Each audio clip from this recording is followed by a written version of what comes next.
The extremely successful Bay Area economy has led to several housing, transportation, and environmental challenges that pose a threat to our diversity and dynamic.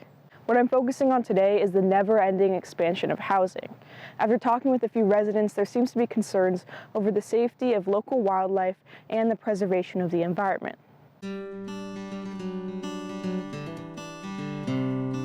There's so many geese around and in the streets and stuff, and people are usually annoyed at them and they honk at them and they don't want them to be in their way, but we took over their home and we should have more regard for their safety and living. We're almost desensitized to these sad deaths of these animals. We just run them over and don't even care, and then people drive past them and it's oh, just another day. Yeah, I think there should be more of a concern of the habitats that we're taking over as we build more apartments and housing and stuff.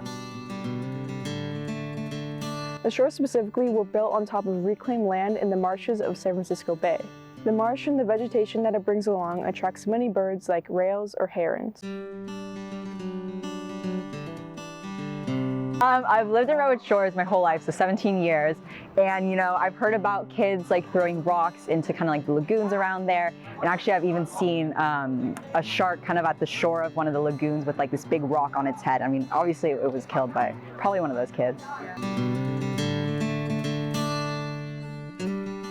The nature around us is fleeting because we keep building and expanding. When people maybe buy a house or something, right? They see it as their private property, so they can just do with it what they want. But then, sometimes that's not really what's best for the environment, right? If you're littering, just leaving stuff, maybe random plastic in your backyard that then gets swept by the wind, and it's going into other places, going into the lakes. Reporting for Scott Center News, this is Sophia Mattioli.